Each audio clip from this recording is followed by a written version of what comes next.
En esta mañana vamos a meditar un poco sobre estos versículos que Carlos acaba de leer. Es un pasaje en el cual nos habla de cómo debe crecer un cristiano. Dice uno de los últimos versículos que no estemos ociosos ni sin fruto. Un cristiano que está aburrido, que no sabe qué hacer por el Evangelio, que no da ningún fruto, ni en su vida personal, ni a nivel de evangelización, ni en su casa, ni en su trabajo, es un cristiano que algo está fallando en tu vida. Cuando no crecemos, sobre todo cuando uno es bebé, pues es porque hay algo grave. Y miren, la Iglesia está en este mes celebrando el 18 aniversario. ¿Cuántos han conocido ustedes que han estado aquí alabando al Señor, bendiciendo su nombre, diciendo gloria a Dios, y hoy en día no están en ninguna iglesia? Porque si están en otra iglesia alabando al Señor, bendito sea el Señor. Pero están andando en los caminos del mundo. ¿Saben por qué pasa eso? Porque no crecemos, porque no maduramos, porque no llegamos a echar profundas raíces en el camino del Señor. Miren, en el capítulo 4, versículo 1 de la primera epístola de Pedro, dice: puesto que Cristo ha padecido por nosotros en la carne, vosotros también armaos del mismo pensamiento, pues quien ha padecido en la carne terminó con el pecado. Es muy importante que nos armemos del mismo pensamiento. Armaos del mismo pensamiento. Es muy importante qué hace nuestra mente. Uno de los problemas que a veces hablamos del Evangelio es que creemos que es una cuestión del corazón, que creemos que es una cuestión simplemente de tener fe en Dios. No, hermanos. Es una integridad de nuestra vida. Y es muy importante armarnos de ese pensamiento de Dios. Por supuesto que la fe es el pilar del cual parte la vida cristiana. La fe es el punto desde el que el Señor nos llama a salvación, pero la fe no es el final de la vida cristiana. La fe es el camino por el que Dios nos conduce hasta la vida eterna. Por eso hay muchas personas que a través de un mensaje, a través de una oración, de una alabanza, dicen: Señor, te entrego mi vida, creo en ti. Pero simplemente se queda en eso, en una decisión, en una expresión. Esa fe no es una guía para su vida y por eso muchos abandonan el camino. Es importante que entendamos cuál es el camino que Dios quiere para la vida del cristiano. Y Pedro, que vivió íntimamente e intensamente con Cristo Jesús, en los versículos 5 al 7, habla de lo que yo llamo la escalera de crecimiento, ¿no? Pero bueno, es un nombre como puede ser cualquier otro. Dice: vosotros también poniendo toda diligencia. Diligencia es interés, ganas, voluntad, deseo. Y Pedro le dice: poniendo toda diligencia. Hermanos, tenemos que poner interés, tenemos que poner ganas, tenemos que poner voluntad en las cosas de Dios. Dice: añadid a vuestra fe virtud. La fe no basta. No, la fe basta para salvar, pero la fe en la vida cristiana no es suficiente. Hay que añadir a la fe virtud. Y la palabra virtud es una palabra un poco abstracta. A veces decimos: bueno, ¿qué virtudes tienes?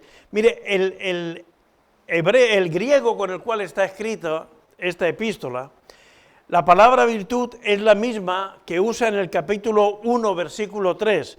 Dice, como todas las cosas que pertenecen a la vida y a la piedad, nos han sido dadas por su divino poder, mediante el conocimiento de aquel que nos llamó por su gloria y excelencia. Esta palabra excelencia es la misma palabra que en el versículo 5 se traduce por virtud, porque realmente virtud es hacer las cosas de una manera excelente. Podemos hacer las cosas bien, pero todos sabemos cuando una cosa está hecha excelentemente. Y eso puede ser cualquier cosa. Podemos ordenar aquí las sillas y ordenar y ponerlas bien, pero de repente alguien dice, no, voy a ponerlas exactamente todas al mismo tono. Y vemos que hay una excelencia, vemos que hay algo en ese lugar.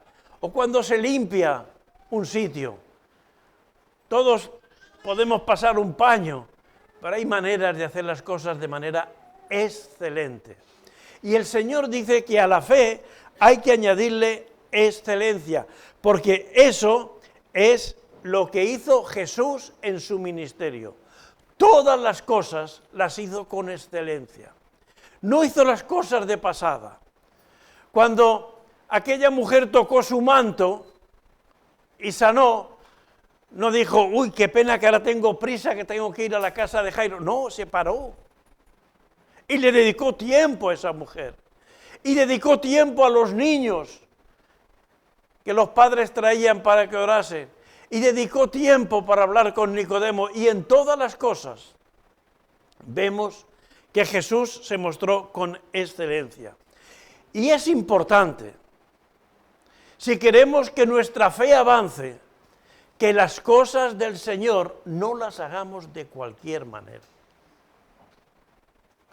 Las hagamos con excelencia, las preparemos, tomemos el tiempo, la trascendencia, la oración. No se trata de venir aquí y que el hermano que dirige, no, él seguro que está un tiempo orando. Los de la alabanza han estado un tiempo ensayando. A lo mejor yo no voy a darme cuenta si han dado la nota más alta o más baja, pero el Señor quiere que hagamos todo lo que hacemos de manera excelente. Desde que abrimos la puerta hasta que nos marchamos y bajamos la barrera. Todo. Pero no solamente en la iglesia, sino también en nuestra vida. Por eso tenemos que aprender de Jesús. ¿Y cómo aprendemos de Jesús? Escuchándole, meditando, contemplando cómo Él hacía las cosas. No solo hay que creer en Jesús, hay que mostrar los valores en sus vidas. Y también es importante escuchar cómo otros hermanos, otras hermanas que vemos que manifiestan la vida de Dios en su manera de vivir, en su santidad, en su hablar, en su manera de comportarse. Aprendamos unos de otros, porque eso también forma parte de aprender de las cosas del Señor. Lo que el Señor ha enseñado a otros me puede ayudar a mí para también aprender eso del Señor. Realmente tendremos que aprender de otros y aprender directamente de Cristo Jesús. El primer mensaje evangelístico nos cuenta el apóstol Juan, cuando los discípulos del Bautista seguían a Jesús y le dicen, ¿dónde moras? Jesús le dijo, venid y ved. Ven y ve. O cuando Felipe, que había tenido un encuentro con Jesús, encontró a su amigo Natanael, le dice, hemos encontrado al Mesías. Y Natanael dice, pero ¿cómo vais a encontrar al Mesías? Ven y ve. Ven y ve. Hermanos, nuestra vida tiene que estar visible, porque es una vida excelente, porque es una manera de hacer las cosas tal y como Cristo quiere. Y por eso a la fe debemos añadir la excelencia. En el capítulo 2 y 3 de esta epístola, Pedro explica qué es crecer como cristianos. Y miren, ¿por qué es importante crecer? En el capítulo 5, versículo 8 de primera de Pedro, dice, sed sobrios y velad, porque vuestro adversario el diablo, como león rugiente, anda alrededor buscando a quien devorar. El diablo quiere quitar nuestra fe.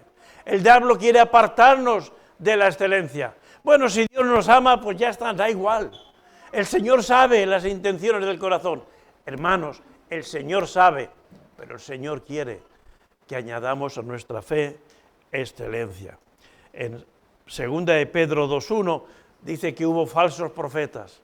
Hay gente que quiere decir que para el Señor todo vale. Y hermanos, para el Señor no vale todo. Para el Señor se merece lo mejor. Acabamos de cantar hace unos minutos. No hay nada mejor que mi Dios. ¿Y qué le voy a ofrecer a mi Dios? El resto, las obras, lo que me queda, lo que pueda. No, hermanos. A la fe, dice Pedro, añadimos excelencia. Dice, añaded a la fe virtud, y a la virtud conocimiento. Conocimiento. Un conocimiento práctico, un conocimiento real. Les hablaba antes de lo importante de la mente. ¿Saben una cosa? De aprender nunca se acaba. Como dijo Sócrates y el filósofo, solo sé que no sé nada. Y a medida que uno va leyendo, aprendiendo, conociendo más de Cristo, uno se da cuenta que hay más, y más, y más, y más. Miren, ayer los jóvenes hicieron unas olimpiadas bíblicas. Y yo estuve en el inicio para ver el ambiente que hay, para animarles y para gozarme. Y las olimpiadas eran una competición. Pero hermanos, y yo me fui cuando empezaba la competición porque era un ministerio de jóvenes y creo que lo tenían que llevar, dirigir y hacer los jóvenes. Pero yo me fui sabiendo quién iba a ganar. Yo me fui sabiendo quién iba a ganar. ¿Y saben quién ganó ayer? La Iglesia. Porque tener a jóvenes, unos 30 jóvenes o 30 y tantos, no me acuerdo, chicos y chicas, hablando, leyendo versículos, diciéndolos de memoria, hablando de la palabra de Dios, eso hace crecer la Iglesia.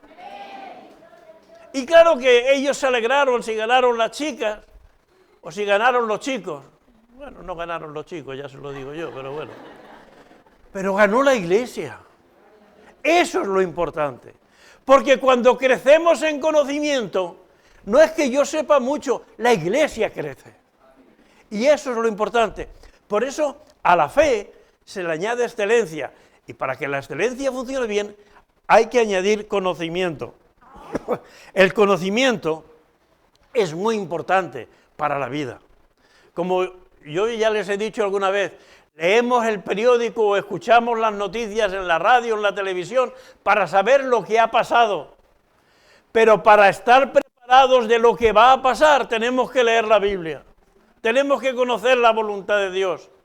Y tenemos que conocer lo que Dios ya ha hecho. Es muy bueno que conozcamos la historia de Israel.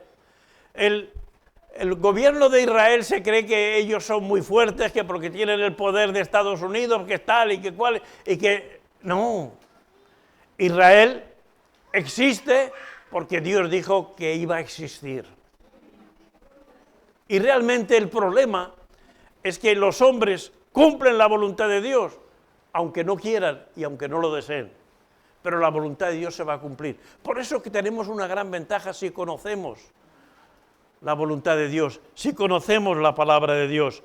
El plan de Dios para hoy, el papel que Dios quiere que tenga la Iglesia hoy.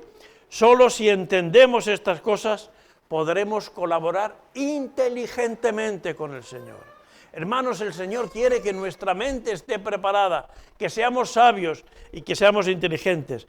Mire, 1 Corintios capítulo 2, versículo 10 al 12, 1 Corintios 2, 10, dice, Dios nos la reveló a nosotros. Dios no se la reveló al pastor. Dios no se la reveló a los profetas. Dios no se la reveló a los hombres. Dice el apóstol Pablo, Dios nos la reveló a nosotros, a ti y a mí, hermanos. Dios nos ha revelado las cosas. ¿Para qué? Por el Espíritu, porque el Espíritu de Dios todo lo escudriña, aún lo profundo de Dios. Porque ¿quién de los hombres sabe las cosas del hombre sino el Espíritu del hombre que está en él?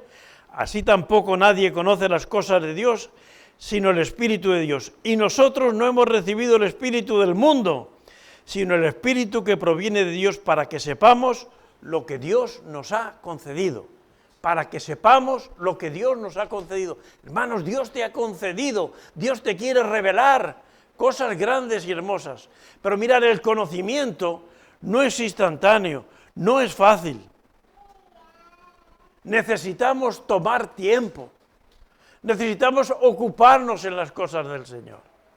Los jóvenes que allí decían los versículos, o cuando decían Eclesiastés 3:24 y buscaban Eclesiastés, ¿por qué se creen que algunos iban hojeando la Biblia y tardaban mucho y otros abrían y casi lo encontraban? Porque conocen la palabra de Dios. Tenemos que conocer la palabra de Dios. Tenemos que saber lo que Dios dice, porque de esa manera avanzaremos en la vida cristiana. Mirad, hay que añadir a la fe excelencia y a la excelencia conocimiento. Me alegro mucho que esta iglesia valora el estudio de la palabra del Señor. Los jóvenes han estado el mes de julio y agosto, todos los martes, estudiando la epístola de Romanos. Qué importante que es. Que queramos, que sepamos, que leamos la Biblia, que estudiemos la palabra de Dios, que conozcamos la palabra de Dios. Porque no es automático, hermanos. No es automático. No oras, Señor, ayúdame a entender tu palabra, y la cierras. No, Señor, ayúdame a entender tu palabra, y la abres, y la lees, y la estudias, y la meditas. Para ser abogado no basta apuntarse a la universidad. Te puedes apuntar a la universidad, podemos apuntarnos todos, ¿no? Si no estudiamos, ¿qué pasa? Porque no seremos abogados. Pues si no meditamos la palabra de Dios, no conoceremos la palabra del Señor. Y por eso hay muchas vidas ociosas y sin fruto, porque creen que la fe basta, y a la fe hay que añadirle la excelencia, y a la excelencia conocimiento. Y en este versículo 5 de Segunda de Pedro dice, añadid a la fe virtud, a la virtud conocimiento, y al conocimiento dominio propio. Dominio propio. El versículo 4 de este mismo capítulo dice, por medio de los cuales nos ha dado preciosas y grandísimas promesas, para que por ellas llegaseis a ser participantes de la naturaleza divina. Participantes de la naturaleza divina, porque el Espíritu Santo que mora en nosotros nos ayuda a participar de las bendiciones de Dios. Dice, participantes de la naturaleza divina, habiendo huido de la corrupción que hay en el mundo a causa de la concupiscencia. En el mundo hay corrupción, en el mundo hay maldad, en el mundo hay pecado. Y aquí pone una palabra que nosotros mencionamos, pero que muchas veces no entendemos bien. Dice, a causa de la concupiscencia. ¿Qué es la concupiscencia? El deseo por los placeres deshonestos, el deseo por las cosas inmorales, sean físicas, sean morales, sean mentales, es el deseo por lo que no es bueno. Y lamentablemente, nuestra sociedad promociona cada vez aquellas cosas que están en contra de la palabra de Dios. No habrá progreso espiritual si no huimos de la corrupción.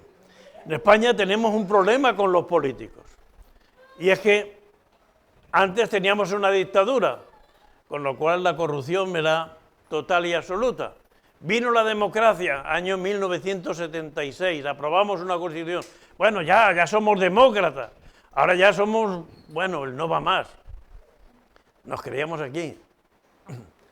Vino el siguiente gobierno con corrupción.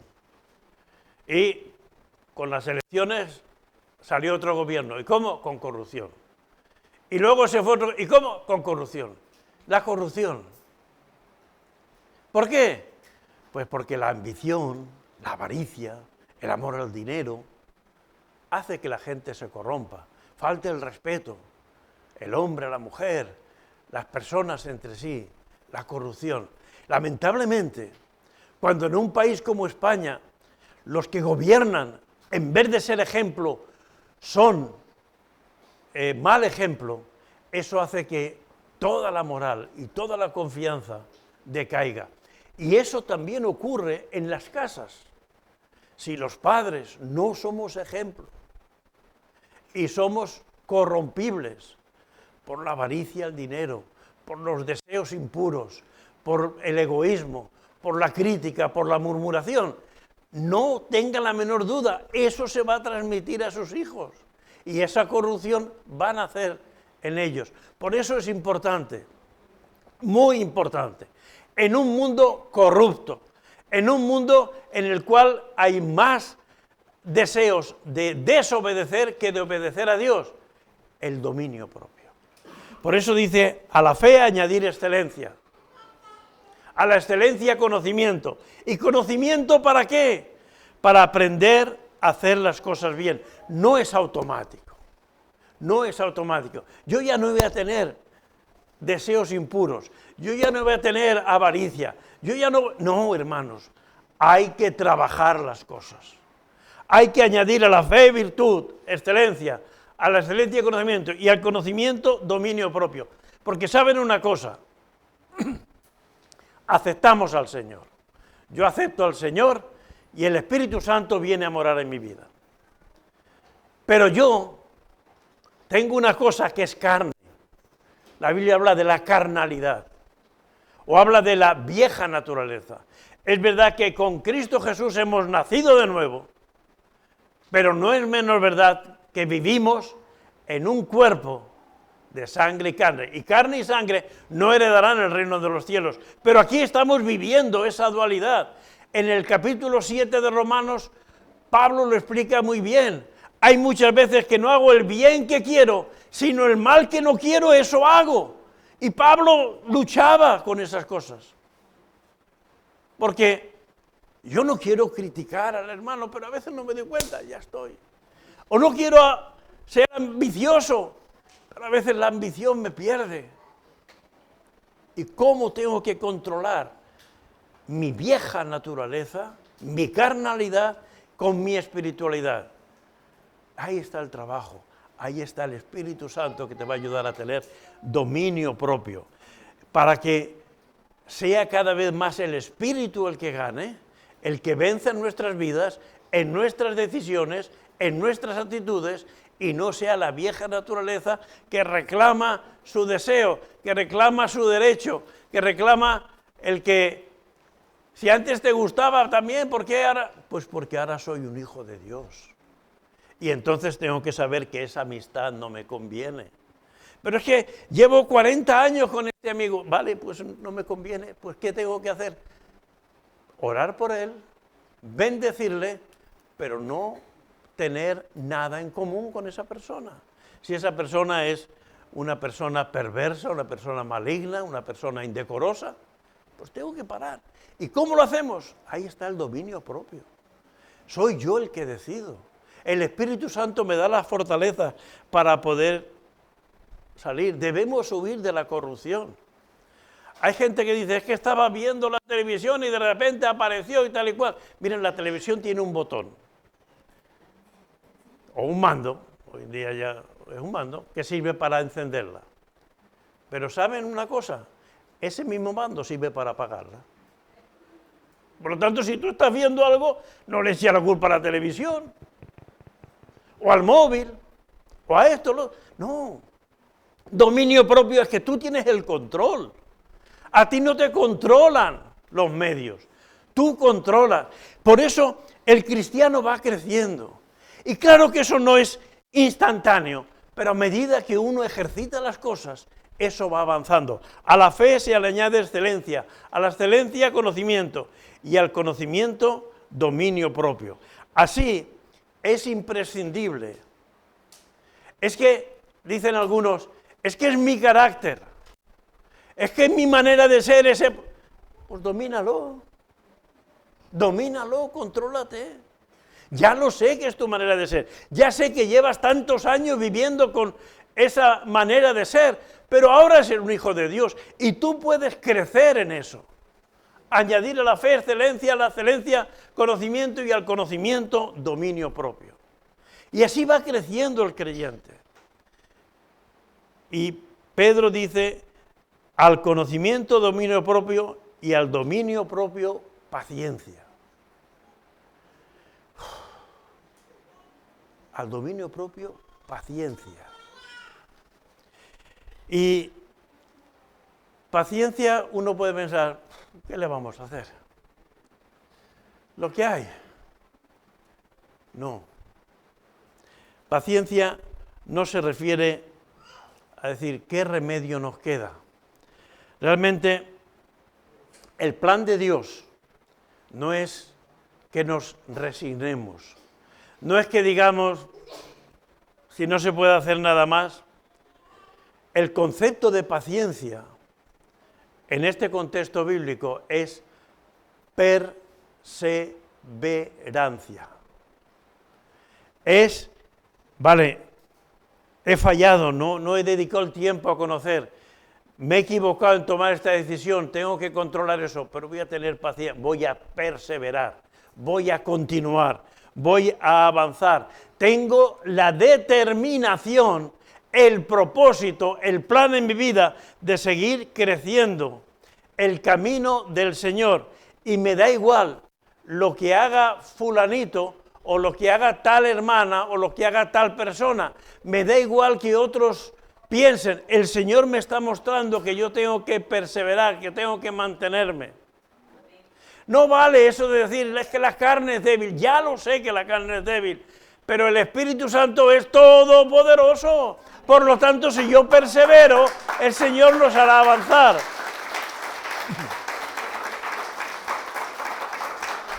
Bueno, aprovecho para beber agua. Los aplausos tienen que ser siempre para dar gloria al Señor, ¿verdad? Realmente esa perseverancia tiene que ver lo que el Señor dijo en Lucas 9:62. Ninguno que poniendo la mano en el arado mira para atrás es digno del reino de Dios.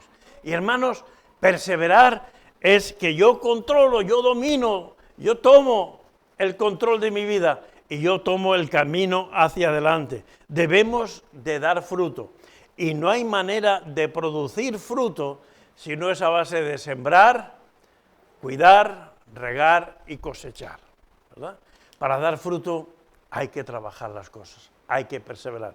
Fijaros cómo el apóstol Pedro, que tuvo que vivir lo que conocéis la Escritura, un camino duro y difícil, nos va mostrando aquí cómo podemos ir avanzando en la vida cristiana, cómo podemos ir conquistando paso a paso a la fe virtud, a la virtud conocimiento, al conocimiento dominio propio, al dominio propio paciencia.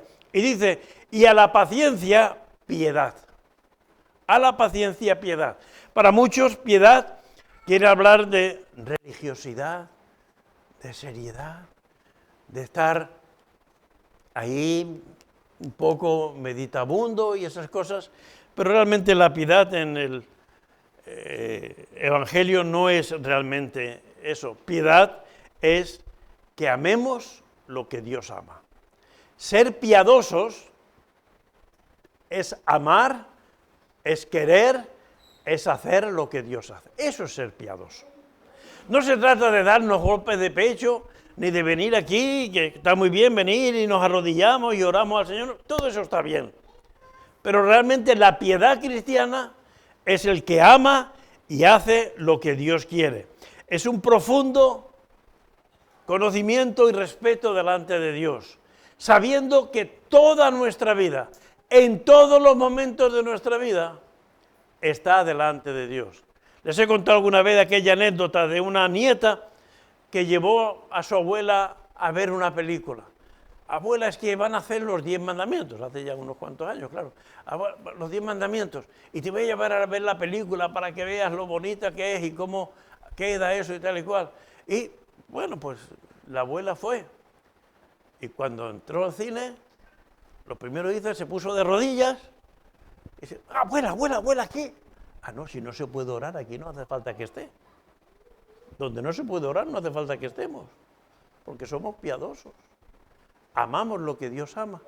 Donde no se puede hacer lo que Dios quiere que haga, ahí estorbamos. Ahí no necesitamos estar. Esa es la piedad, el que ama y hace las cosas que Dios quiere. Hermanos, un día los hijos de Dios administraremos el reino de los cielos.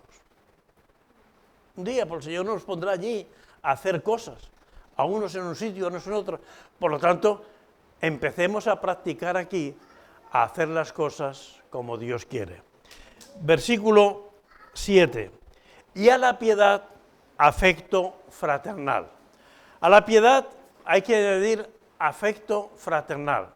Después de ese amar lo que Dios quiere, afecto fraternal. El progreso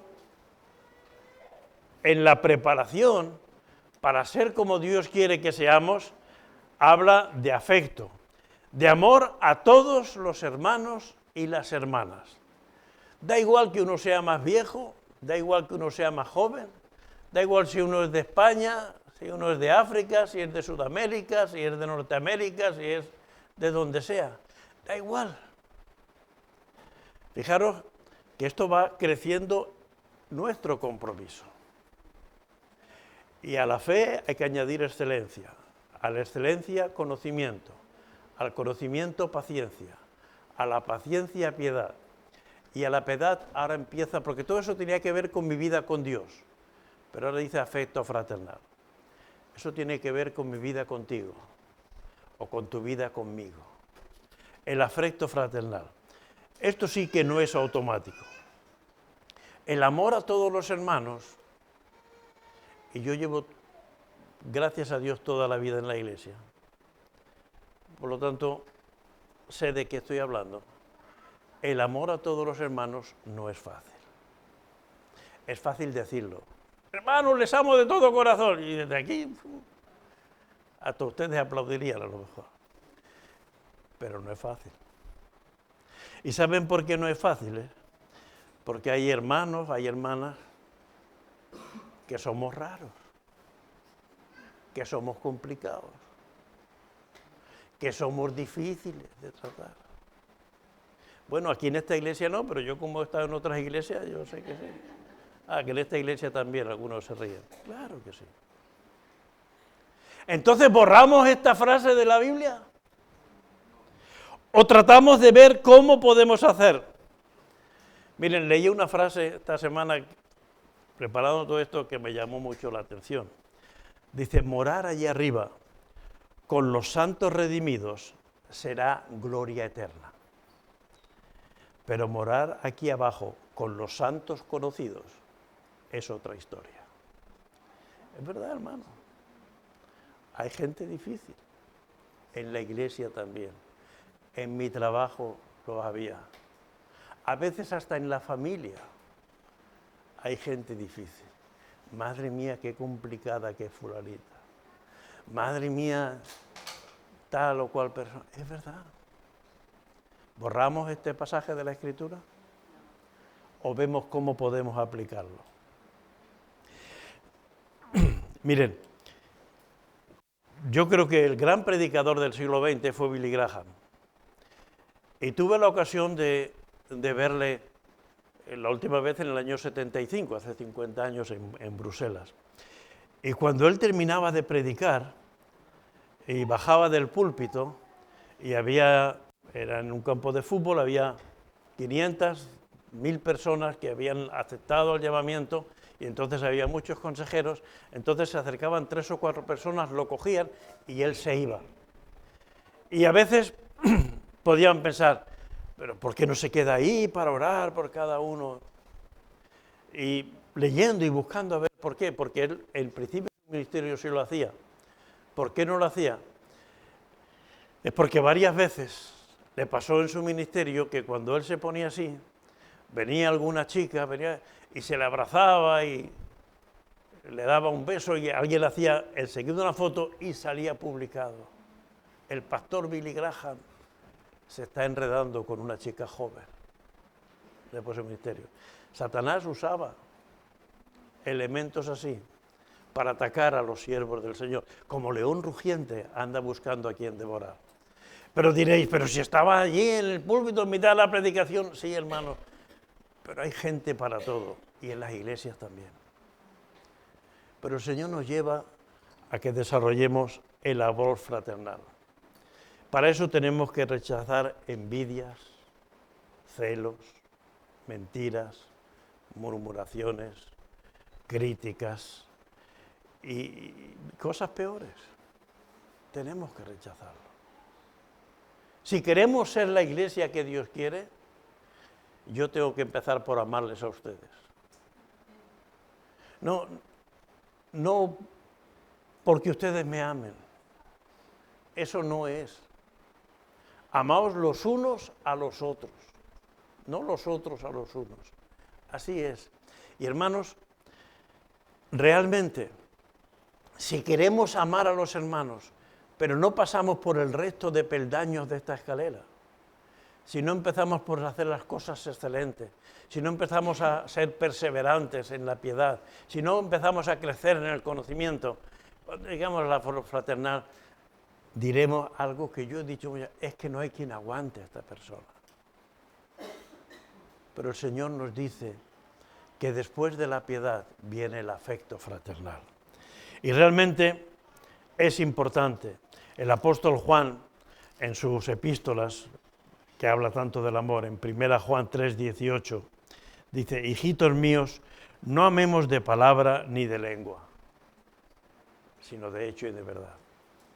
Hermanos, les amo. Indalecio, podemos hablar, uy, justamente hoy no puedo, la semana que viene tampoco, la otra tampoco, y no tenemos tiempo. Es fácil decir, nos amamos, pero tenemos que hacerlo de verdad. Y para hacerlo necesitamos el poder del Espíritu Santo. Este mundo, esta sociedad, necesita echar fuera la hipocresía y dejar dentro la identidad. Y lo último en esta escalera es el amor.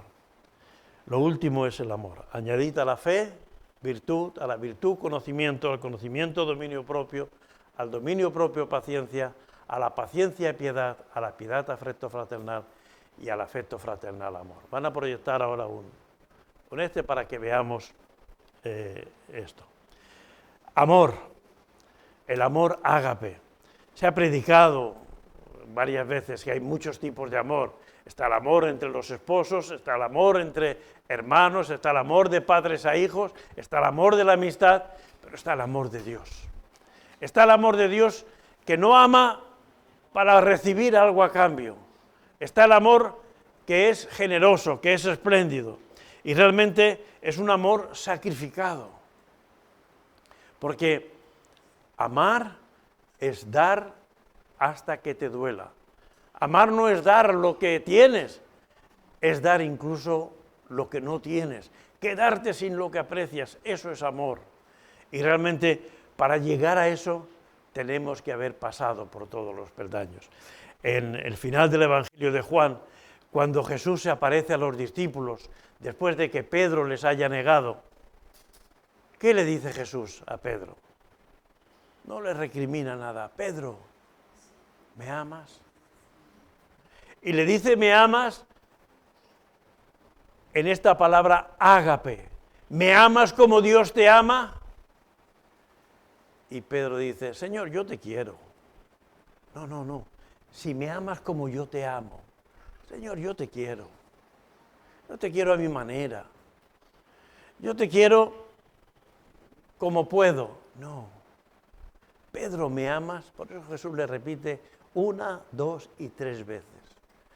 Porque Jesús quiere que Pedro entienda que el amor que tenemos que llegar a experimentar es el amor de Dios. Es ese amor que no tiene que recibir nada para amar. Siendo aún pecadores, Cristo murió por nosotros. Jesús no espera que nadie se arrepienta. Él primero da su vida. Y si tú lo tomas, pues te aprovechas de eso. Es ese amor íntegro, completo. Seguramente ninguno de nosotros podemos responder inmediatamente, pero tengo que ver mi vida. Hermanos, creo que hay muchos creyentes que están viviendo en la fe, pero hay toda una escalera. ¿Podéis proyectar la diapositiva esa? Pero hay toda una escalera que subir en nuestra vida cristiana.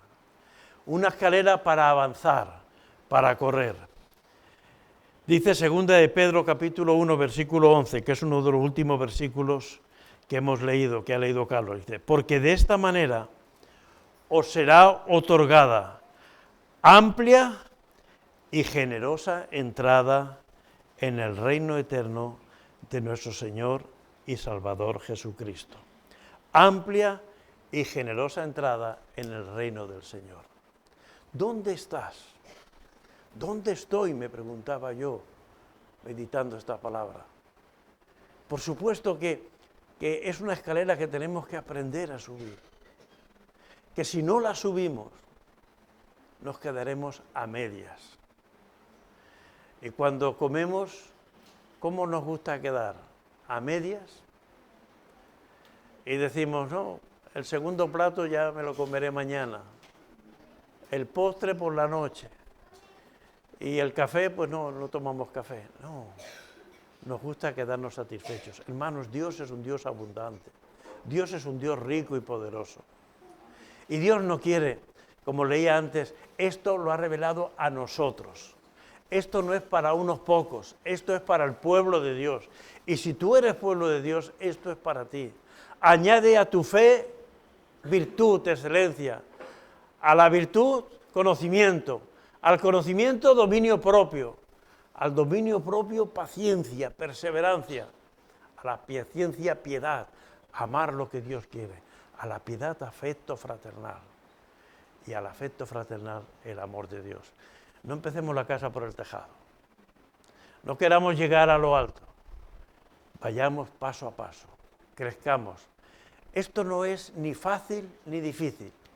Esto es el camino para el crecimiento cristiano. Por lo tanto, es la voluntad de Dios. Y si es la voluntad de Dios para tu vida, pongámoslo en práctica. Pongámonos en marcha.